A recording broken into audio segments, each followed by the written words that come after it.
You mentioned a very salient point about the society, because our society basically can be very cruel, you know. And I always remember what Jesus said, who is without sin to cast the first stone. And of course, in our society today, where there has been, over the years, an increase and sometimes a little reduction and so on, but still you mentioned that homicides are too high in our society. And one of the songs for Calypso, one of the Calypsonians sing a song, basically in support of the death penalty, capital punishment. I know it is still on our books and so on. And there's a conference I attended recently in Guyana, where the European Union is very strong on the abolition of the death penalty and starting a conversation in the Caribbean about the abolition of the death penalty. Now, when David Cameron, Prime Minister David Cameron of the UK, visited Jamaica a few months ago, one of the things that outraged the people there is that he said he's going to give them money to build a new prison. And they're saying, why can't he give us money really for other things but building a new prison? It simply means then that he expects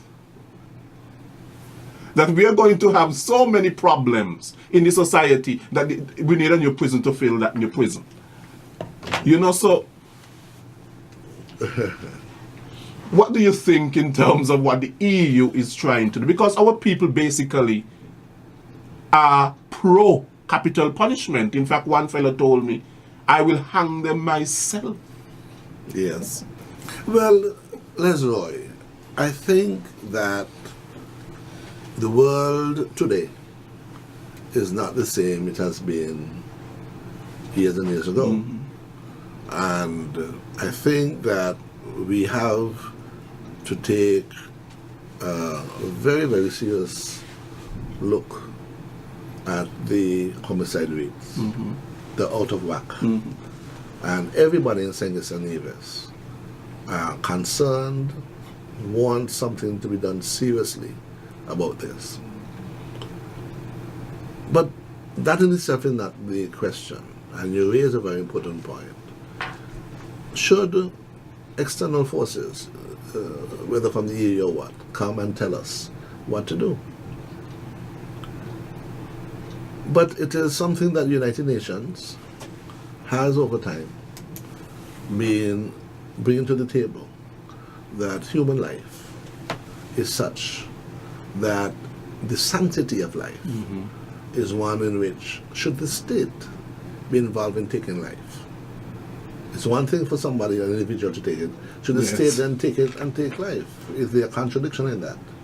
And so there has been more and more pressure being put on governments around the world to adhere to the principle of the sanctity of life, and should we find alternative ways to punish people who have done so. It is a debate that is going to be going on in the Caribbean, and as you saw, I agree with that. Our peoples are very much in support of the death penalty, and if it is that we are to move towards the concept that we remove it from the death penalty, from the books, we would need to have debate in our society, a lot of debate, and there has to be a consensus for us to be able to change the laws as they currently stand. And that is the system. The law is right now that capital punishment, the death penalty is on our books, and until that is changed, that is our law, regardless. But what I would say is that there has been some time now since it has actually been invoked, and the jurisprudence, the course of the cases, even in the Caribbean, has been that that it has not always been a straightforward matter to have it implemented and used. So there's that as well to take into consideration. Okay. Thank you, AJ. Now, while we're speaking about law, you're very versed in the law. Of course, you're the Attorney General, and you have a group of competent and professional lawyers and so on working in your chambers. And of course, we know that we have Parliament. basically, which is the highest law-making body in the land. And if we are going to speak to law and those lawmakers, then definitely we have to touch on the sort of a despicable behavior in the parliament. We have a speaker, and the speaker is the one who is in charge of the parliament. And you see, he dresses like a judge because, I mean, that is the court. You have immunity and that sort of a thing inside there. What do you think of the behavior in parliament, and what would you call it, and what would you like it to be? Well, Lesroy, I think that you need to distinguish the practice of law and parliament. Because, as you said, parliament makes laws, and the courts, the judicial system, Yes. interprets and deal with that. That's right. Which is separate from the executive. Yes. So that's our governance structure. 3 separate and distinct Yes. parts. And Yeah. so I wouldn't want to mix those issues. What I would say in terms of parliament, however, is that in parliament, people elect representatives to speak on their behalf. And it is for the people to determine whether their representatives are behaving properly or improperly. Parliament sometimes can be very contentious.